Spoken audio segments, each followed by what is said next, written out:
بیٹیاں بالغ ہو جایا کریں تو جلدی نمٹا دیا کرو, اور اس میں لوگوں کی پرواہ مت کرو. کوئی بھی نیک آدمی نظر آتا ہے, خود سے انتظار نہ کرو, خود پیش کر دو, بھائی میں چاہتا ہوں, اگر آپ کا کیا خیال ہے. اور اس مسٹنڈے کو بھی چاہیے کہ وہ یہ نہ سمجھے کہ یہ کوئی گرے پڑے لوگ ہیں کہ انہوں نے اپنی پیشکش خود کر دی تو یہ ان کو کوئی مل نہیں رہا تھا, یہ نہ سمجھے, بلکہ قدر کریں. بولے بھائی آپ کی بڑی نوازش کہ آپ نے مجھے عزت دی, کیونکہ عزت دار آدمی کے سامنے ہی پیش کی جاتی ہے, کسی نیچ گرے پڑے آدمی کے اس کو ایسی آفر نہیں کی جاتی ہے. بڑی عزت کی بات ہوتی ہے کہ اپنی بیٹی کے ذمہ پیش کر دینا. اسی وجہ سے ابو داؤد کی حدیث ہے, ان احق الذی اکرم بہ الرجل ابنتہ او اختہ, سب سے زیادہ قابل اکرام تعظیم کے قابل وہ ہے جس نے اپنی بیٹی یا بہن تمہیں نکاح کے لیے دی ہو, کیونکہ اس نے تمہیں بہت عزت دی ہے. حضرت علی کا اتنا اونچا مقام کیوں ہے؟ حضرت فاطمہ رضی اللہ تعالی عنہا جب بالغ ہوئیں تو بہت رشتے آئے, نبی نے فرمایا یہ میں نے علی کے لیے بٹھائی ہوئی ہے. تو پتہ چلا کہ حضرت علی کو بھی نبی نے اپنی بیٹی خود دی تھی. تو انبیاء جب بیٹیاں دینے میں آر محسوس نہیں کرتے تو آپ کی کیا پرمپرا بھائی, اور آپ کیوں کہو گے میری ناک کٹ جائے گی؟ ہاں اس میں یہ ضرور ہے کہ سامنے والا بھی عزت والا ہو. وہ اگر گھٹیا ذلیل آدمی ہے, یہ ڈر ہے کہ وہ بجائے عزت دینے کے لوگوں میں چرچا کرتا پھرے گا. بعض ایسے بھی لوگ ہیں, کسی نے اپنی بیٹی کا رشتہ پیش کر دیا تو دنیا میں اس نے تو مجھے خود پیشکش کی تھی اور میں نے ہی منع کر دیا. یہ کیوں کر رہے ہو بھائی؟ اس کی عزت کا جنازہ کیوں نکال رہے ہو؟ بھائی آپ کو نہیں سمجھ میں آئے, ٹھیک ہے منع کر دیا, دنیا کو نہیں بتائے پھر. تو ایسا اگر کوئی شخص ہے پھر یہ حماقت نہیں کرنی چاہیے. تو یہ پیشکش بھی خاندانی لوگوں کے لیے ہے, یہ اس پیکٹ سے خاندانی لوگ فائدہ اٹھا سکتے ہیں, نیچ لوگوں کے لیے یہ پیشکش بولو بھائی نہیں ہے. تو یہ سب آپ لوگوں کے لیے پیشکش ہے, اتنے نیک نیٹ کلین. تو آپ کے لیے یہ خصوصی آفر ہم نے پیش کی ہے کہ آپ کو لوگوں کو چاہیے کہ آپ میں کوئی شریف ہے تو اپنی بیٹیاں خود پیش کریں, مگر تم ایسے نالائق کو کرو گے پھر بھی نہیں, یہ میں تمہیں بتا دوں پہلے. تم وہی بولو کہ میرے بھی یہ مسئلہ, میرا بھی ابا نے, میرا چاچا, میرا ماما, میرا نانا, میرا پھپھا, تو یہ پھر بیٹھے رہو کر. پھپھا کو کیا پڑی ہے تمہاری شادی کرے گا یار؟ ابا نہیں مان رہے, اماں نہیں مان رہے, مرد بنے. مرد مرد وہ ہوتا ہے جس میں قوت فیصلہ ہو. بالغ ہو گئے, کمانا شروع کر دیا, ابا کہہ رہے ہیں شادی میں نہیں کرنے دوں گا, ابا آپ میرے ابا ہیں, شادی میرا باپ بھی کرے گا. صحیح بتا رہا ہوں میں, شادی تو ہمارا باپ بھی کرے گا. اس طرح سے تو گھر بسایا جا سکتا ہے, ورنہ بیٹھے رہو اماں میری, چاچا میرا, ابا میرا, یہ نہیں ہوتا. لڑکیوں کی زندگیاں برباد ہو رہی ہیں, خود بھی برباد ہو رہے ہو. ماں باپ کو آج کل پرواہ ہوتی نہیں ہے کہ ہمارا بیٹا کیا کر رہا ہے. اکثر والدین بس یہ چاہتے ہیں کہ بچہ کماؤ پوت بنے, کما کے سارا پیسہ کس کو پکڑا دے؟ ہمیں پکڑا دے. اس کی سزا ملتی ہے کہ پھر بیٹیوں سے ان کی کوئی شادی نہیں کرتا. وہ بیٹا بھی یہی کماؤ پوت بن کے اپنے ابا اماں کو کھلا رہا ہوتا ہے, ان کو نہیں دیتا. تو ابا اماں کی احترام بہت ہے, مگر بالغ ہونے کے بعد اگر اپنی کوئی انکم شروع ہو گئی ہے, کھانے کمانے کے قابل ہو گئے ہو, تو پھر آدمی بنو. آدمی کے علاوہ کوئی اور چیز بننے کی کوشش, آدمی وہ ہوتا ہے جس میں قوت فیصلہ ہوتا ہے, ڈیسیجن پاور ہوتی ہے, میں کروں گا. اور اگر کوئی طلاق یافتہ بیوہ پسند آتی ہے, وہاں دل چاہتا ہے شادی کرنے کا, تو بولو ہمارا باپ بھی کرے گا, کیونکہ رشتہ دار روکتے ہیں. طلاق یافتہ سے کیوں؟ اپنی بھی طلاق یافتہ ہوگی نا, پھر تو فوراً ٹکا دیں گے کسی بھی کنوارے کو, یار آ رہا ہے تو پہنا دو اس کو, پہنا دو, جلدی سے پہنا دو.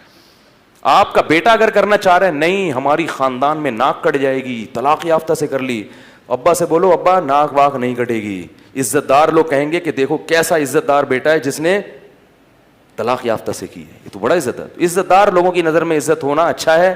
جو جن کے نظریے ہی ٹھیک نہیں ہے ان کی نظر میں عزت, تو کوئی بیوہ پسند آتی ہے, بچوں والی پسند آتی ہے, کوئی بات نہیں. میں جانتا ہوں ایسے لوگوں کو, کنوارے ہیں, بیوہ عورت جو بچے والی تھی اس سے پہلی شادی کی ہے انہوں نے, اور میرے سے مشورے سے کی ہے. میں نے کہا بسم اللہ کر بھائی, بتا نہیں کسی کو, کر لی ہنسی خوشی زندگی گزارنے. جب وہ خوش ہیں تو کسی تیسرے کے پیٹ میں مروڑ کیوں ہو رہا ہے؟ رشتہ دار ہماری ناک کٹ جائے, یہ کٹ جائے. میں نے کہا تمہارا اپنا اتنا بڑا خاندان ہوگا نا, اس کی الگ الگ ناکیں ہوں گی سب کی, جتنے بچے ہوں گے, تو یہاں سے کسی کی ناک لے کے لگا دینا جس کی بھی ناک کٹ جائے. تو آدمی بننا, جب مرد بنے گا نا تو مسائل حل ہوں گے. مرد ویسے تو گھر میں کھانے پینے کے معاملے میں مرد ہوتا ہے, ذرا سا کھانا ٹائم پہ نہ ملے گھر الٹ دے گا. لیکن جن چیزوں میں اللہ نے مرد کو ڈیسیجن پاور دی ہے اور اس کو یہ بنایا ہے کہ تم نے فیصلہ کرنا ہے, یہاں آ کے وہ کیا کر لیتا ہے؟ ہتھیار ڈال دیتا ہے. تو یہ نہیں ہونا چاہیے. ماؤں کو بتائے بغیر نہیں کیا کرو, ماؤں کو اعتماد میں لو. میں ان ماں باپ کی بات کر رہا ہوں جو سرے سے کرنے ہی نہیں دے رہے. ان کا. باقی اگر ماں باپ کرنے دے رہے ہیں تو پھر ماں باپ کی رضا کو بہرحال یعنی ترجیح دینی چاہیے. اور اس میں یہ بھی ہے کہ اگر بیوہ یا طلاق یافتہ کا مسئلہ ہے, ماں باپ نہیں کرنے دے رہے, تو پھر اس میں یہ بھی ہے, ایک آپشن ہے, خصوصی پیکیج الفلاحیہ مسجد سے گیا ہے, ان سے بولو ابو ایک آپ کی مرضی کی اور ایک میری مرضی کی, تاکہ آپ بھی خوش ہو جائیں اور میں بھی خوش ہو جاؤں. تو وہ اتنا آرام سے ہوگا نہیں معاملہ, لیکن کر لو یار, کچھ نہیں ہوتا, کچھ نہیں ہوتا, بسم اللہ کرو. اسی طرح معاشرے سے فساد ختم ہوگا. ابو کو بولو ابو ایک آپ کی مرضی کی اور ایک. ابھی دیکھو ایک وہاں ہری پور میں ہمارے ایک رشتہ دار تھے, وہاں جاب کر رہے تھے, انہوں نے بتایا کہ ان کے پڑوس میں ایک کیس ہوا. کیس یہ ہوا کہ ایک بڑے شریف عالم تھے, بڑے نیک, بڑا خوبصورت نوجوان تھا وہ. تو چچا بھی چاہتے تھے کہ اپنی بیٹی کی اس کے شادی کروں, اور خالہ بھی چاہتی تھی کہ اپنی بیٹی کی اس سے شادی کروں. پھڈا ہو گیا دونوں خاندانوں میں. خالہ کہہ رہی ہے میں اپنی بیٹی دوں گی, اور پھپھی کہہ رہی ہے میں اپنی بیٹی دوں گی. پھڈا ہو گیا. حل کیسے ہوا ہے؟ دونوں سے ہوگی, اور واقعی دونوں سے ہوئی. واہ بھائی واہ. تو ایک ہفتے کے وقفے سے دونوں سے شادی ہوئی. تو اس طرح آپ بھی کر سکتے ہیں کہ بھائی ابا آپ کی مرضی, اور ایک طلاق یافتہ سے بھی کروں گا, کیونکہ معاشرے میں بہت ساری بیوہ طلاق یافتہ, ان کا بھی تو گھر بسانا ہے نا. تو ایک کنواری سے کر لیں گے, اور ایک کس سے کر لیں گے؟ ایک طلاق یافتہ سے, ایک کسی بیوہ سے کر لیں گے, اور پھر ایک آپشن رہ جائے گا, وہ سوچیں گے کس سے کرنی ہے. ٹھیک ہے. آج کل تو ماں باپ بھی قبول نہیں کرتے, بیٹی جائے نا شوہر کے گھر سے بھاگ کے, ماں باپ کہتے ہیں چلو واپس, چاہے وہ جتنی مجبور کیوں نہ ہو. یہ بھی غلط ہے بھائی. اگر بہت مجبور ہے تو ماں باپ کو ایسے نہیں کرنا چاہیے کہ بس اب ہم نے رخصتی کر دی, اب جاؤ دفعہ ہو. ایسے کیسز آتے ہیں, شوہر سگریٹ سے جلا رہا ہے, ٹارچر کر رہا ہے, ذہنی خوف دے رہا ہے, اور وہ نفسیاتی بن رہی ہے. ابا کو فون کرتی, ابا کہتے ہیں بس یہاں آنے کی اجازت نہیں ہے, طلاق نہیں, ہم نہیں لے سکتے, ہماری خاندان کی پرمپرا نہیں ہے کہ طلاق لے کے لڑکی گھر پہ بیٹھے. اس کے بعد لڑکی تھوڑے دنوں میں سائیکی ہو جاتی ہے, پاگل ہو جاتی ہے, اور پتہ نہیں کیا کیا ہونے لگتا ہے اس کے ساتھ. تو ماں باپ کی ذمہ داری, بھائیوں کی ذمہ داری جیسے یہ ہے شادی کرنا, تو شادی کے بعد بھی خبر گیری کرنا کس کی ذمہ داری ہے؟ تبھی تو سالوں کو اچھا نہیں سمجھا جاتا, کیونکہ وہ بہنوں ہی سے پوچھتے رہتے ہیں ہاں بھائی خیریت سب ٹھیک.